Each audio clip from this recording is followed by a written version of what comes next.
टूटे हुए दिल को बैंडेज से नहीं जोड़ा जा सकता, लेकिन शुक्र है कि छोटे घाव को जोड़ा जा सकता है। लेकिन हमारे शरीर में इतना रक्त है, कुछ नया कुछ पुराना।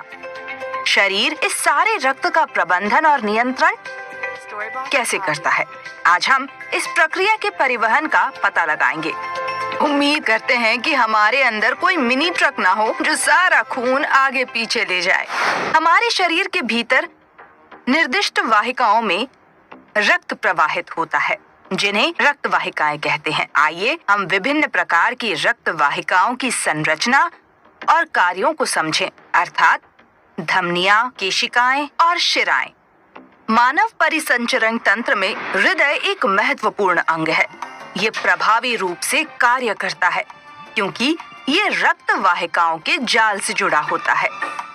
शिराएं विशिष्ट रक्त वाहिकाएं होती हैं जो रक्त को हृदय तक वापस ले जाती हैं, जबकि धमनियां रक्त को हृदय से दूर ले जाने वाली वाहिकाएं होती हैं। शरीर की सबसे प्रमुख धमनी महाधमनी है। इसका व्यास 2.1 सेंटीमीटर से कम है और इनकी पेशीय भित्ति 2 मिलीमीटर मोटी है। महाधमनी शाखाएं अनेक धमनियां बनाती हैं। ये धमनियां शरीर के ऊतकों में निहित नलिकाओं का एक जटिल जाल बनाती हैं। ये शरीर के अंदर बड़ी दूरी तक रक्त को हृदय से दूर ले जाने में मदद करती है। धमनी का एक काट अपनी लचीली भित्ति दर्शाता है जो रक्त प्रवाह के दौरान बनने वाले उच्च दाब को सहन करने में मदद करता है। धमनी की भित्ति 3 अलग अलग परतों से बनी होती है। सबसे बाहरी कोशिकाओं की एक पतली लचीली सुरक्षात्मक परत होती है। इसके बाद मध्य परत है जो दीर्घ तरको आकार की पेशीय कोशिकाओं और प्रत्यास्थ तंतुओं की उपस्थिति को दर्शाती है। ये पेशी कोशिकाएं और प्रत्यास्थ तंतु धमनी को इसके अंदर बहने वाले रक्त के अत्यधिक दाब का सामना करने में मदद करते हैं। इस पेशीय परत के भीतर हमें सघन रूप से व्यवस्थित कोशिकाओं की एक परत मिलती है जो एक जिक्सो पहेली के टुकड़ों की तरह पूरी तरह से फिट होती है।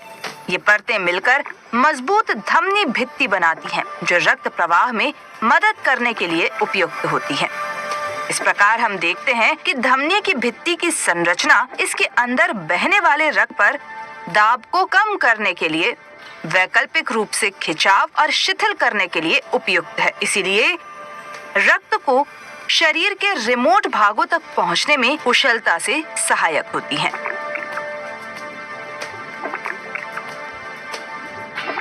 रक्त धमनियों से बहता है और अपनी शाखाओं में चला जाता है, जिसे धमनिका के रूप में जाना जाता है। ये सघन जाल की तरह दिखते हैं और ये सुनिश्चित करते हैं कि सभी कोशिकाओं को रक्त से पोषक तत्वों तक पहुंच प्राप्त हो। धमनिका का एक खंड इसकी संरचना को धमनी के समान दर्शाता है। ये धमनिकाएं आगे केशिका जाल का निर्माण करती हैं।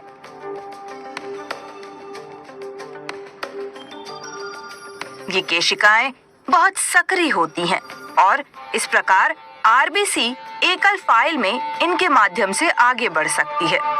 कोशिका में एक पतली भित्ति होती है जो कोशिकाओं की एकल परत से बनी होती है।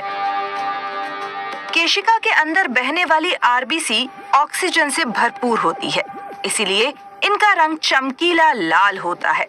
ये ऑक्सीजन आरबीसी से बाहर निकलती है और परिवेश की शरीर की कोशिकाओं में विसरित होती है।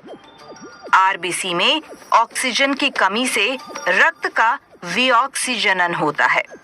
जैसे जैसे ये विऑक्सीजनित रक्त आगे बहता है, पतली भित्ति वाली केशिकाएं आपस में जुड़कर बड़ी रक्त वाहिकाओं का निर्माण करती है, जिसे शिरिका कहा जाता है, जो आगे जाकर बड़ी रक्त वाहिकाओं का निर्माण करती है, जिन्हें शिराएं कहा जाता है। यहाँ से रक्त को वापस हृदय में ले जाया जाता है।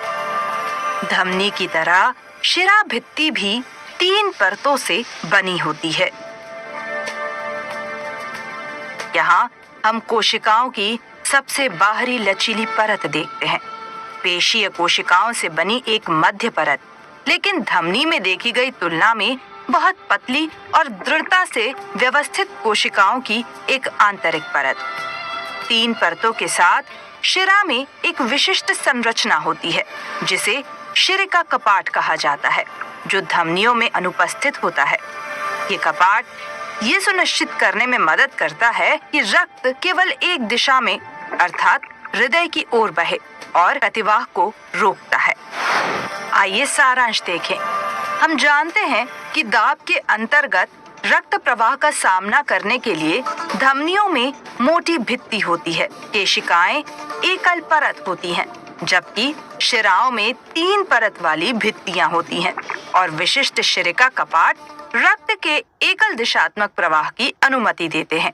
खैर, वे मेरे विचार से ट्रकों के बिना ठीक से कार्य कर रहे हैं। सभी विभिन्न प्रकार के पथ विभिन्न प्रकार के रक्त को सभी सही स्थानों पर ले जाते हैं। हृदय के बारे में अधिक जानना चाहते हैं? सुनिश्चित कीजिए